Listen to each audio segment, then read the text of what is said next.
I'm gonna burn it off, I'm gonna burn it off. Anything I eat, I'm gonna burn it off. I'm gonna burn it off, I'm gonna burn it off. Anything I eat, I'm gonna burn it off.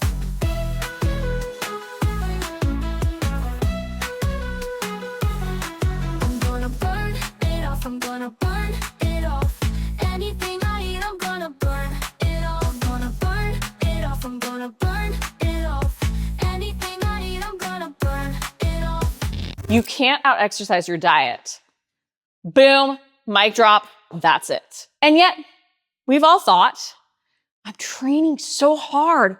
Why can't I lose weight? The simple fact is, our diet needs to be dialed in to match our training if we want body recomp to happen. Now, you may be thinking, but I have lost weight before by just adding on to my training. But this attempt to out-exercise our diet ultimately sabotages our long-term success. And it can be why we start even blaming our age for our lack of results. I want to break down why you aren't losing weight despite exercising longer and harder, and then how you can adjust your diet to lose fat while gaining muscle, even if it's felt impossible in the past. These 5 tips I'll go over to adjust your diet are what have helped me personally, because honestly, I tried to out-exercise my diet for the longest time. I literally felt like I could do anything I needed in the gym to see results, but adjusting my diet felt impossible. I even told myself I simply couldn't adjust my diet because I liked food too much. But I realized that was just an excuse, that I was simply more comfortable being uncomfortable in the gym than I was adjusting my diet. However, once I got out of my own way and started adjusting my portions of protein, carbs, and fats, not only did I lose weight,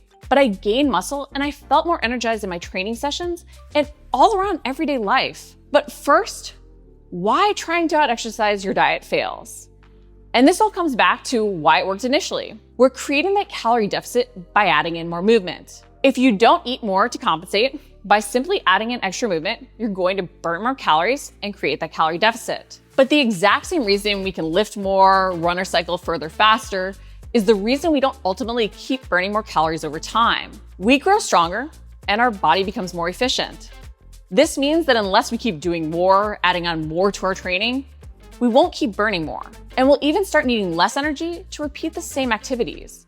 Again, this is a good thing, and it's why we get fitter. But it's also why our weight loss will often plateau over time. If we try to keep adding in more to our workouts, making them longer even, we often may see another little drop in weight, but then we can even see the weight start to creep back on. Not to mention, we can suffer from burnout and injury, which can completely throw us out of any healthy habits we built and lead to us not being able to train at all. But we may see our weight go up despite trying to increase our activity level to burn more calories, because our body will start to find ways to conserve energy. The more extreme the calorie deficit we try to create through our training, the more our body will rebel. Our body wants to maintain essential bodily functions, which take energy. And the more you push that calorie deficit to extremes through exercising more, the more our body finds ways to fidget and move less, as well as downregulate other energy usage throughout the day. That's why we can even see muscle loss or our muscle building efforts be sabotaged while working harder in the gym. This is why if you really want all of your hard work in the gym to pay off and to create a calorie deficit that leads to fat loss as you even build lean muscle while keeping you feeling fueled and energized, you can't avoid the hard of adjusting your diet. And it isn't just about cutting calories when you're adjusting your nutrition. While calories in versus calories out matters for weight loss, macros matter most for body recomp. The types of foods you consume can not only have an impact on your body recomp results, but even how fueled you feel and the energy you have to be active and alert throughout the day. Your macros can even impact your recovery and sleep. And the exact portions of protein, carbs, and fats may vary based on your activity level, needs, and goals. But for most of us, even knowing this, the process of adjusting our diet can feel impossible. That's why I want to go over 5 key things to help you embrace adjusting your nutrition to help you lose weight and keep it off. Number 1 being something that truly was the biggest game changer for me. Don't cut out the foods you love first. I love dessert. And every time I would try to adjust my diet to lose weight, I would cut out dessert. I knew it wasn't healthy and very calorie dense. So it seemed like the easiest thing to remove.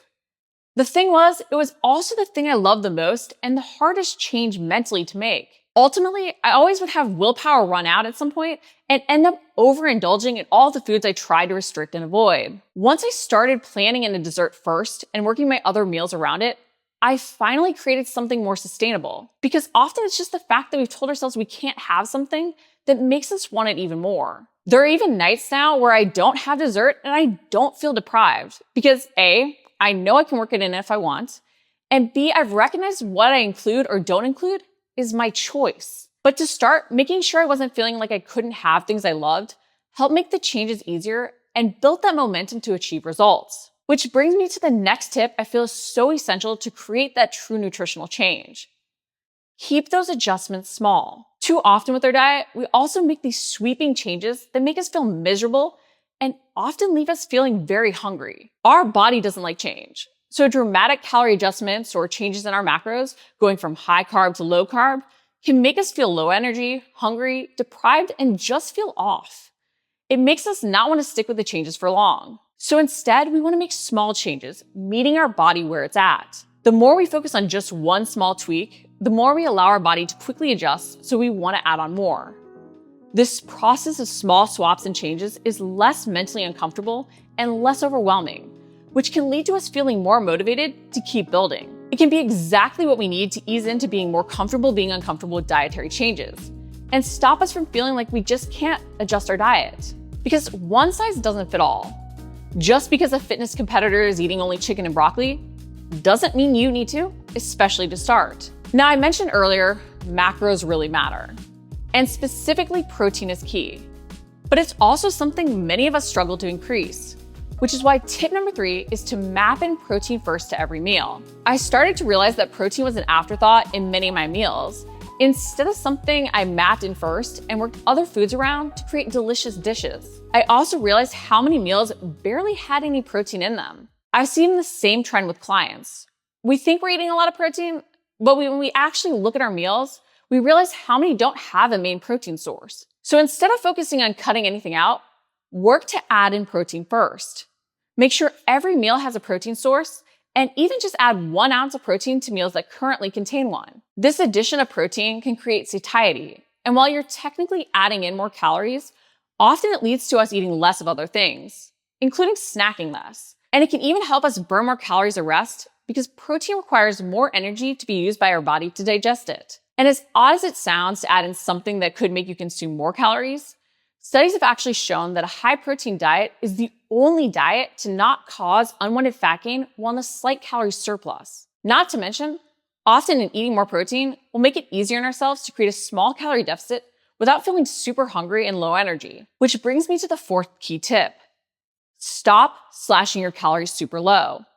Often we feel we can't stick with dietary changes because the first change we make is to cut our calories down and create as big a calorie deficit as we can. But we think, if weight loss is about eating less than you burn, eating as little as possible should be better, right? Wrong. Not only does this lead to us losing muscle, creating metabolic adaptations and hormonal imbalances that fight against our weight loss goals, but we also feel miserable and we run out of willpower to keep restricting as intensely. And when our willpower runs out, we can end up overeating, which leads to us regaining not only the weight we lost, but often even more. In this process of regaining the weight, we also aren't regaining any of the muscle we lost, just fat. And this ultimately will only make any future dieting attempts even harder. So instead of slashing your calories super low, focus on adjusting your macros, increasing that protein first. Just by adjusting your macros, you may start to see body recomp happen. From here, you may find that even just cutting 100 calories from your maintenance level can lead to amazing results where you still feel energized. We just have to remember that super big calorie deficits mentally derail us and also don't lead to true fat loss any faster. The final tip I found to be so key is to stop saying that any change we make is a lifestyle. While we want things to be sustainable so we can embrace the change, the simple fact is not everything we do that is new will feel comfortable. And what you do to reach a goal is not what you do to maintain it.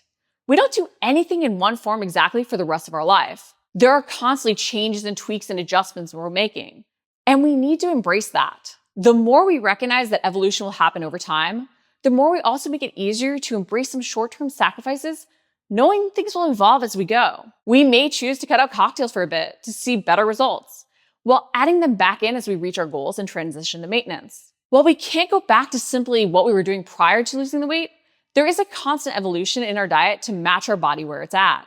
And there will be a different balance over time as we create that new weight set point. Remind yourself that not everything will fully feel sustainable to start. It won't feel like a lifestyle, but that over time you can tweak and adjust to create your balance. If we want to reach our goals, our diet and our workouts need to evolve to work together, and we need to find a balance. We can't out-exercise our nutrition, and our nutrition can really help us feel, move, and look our best.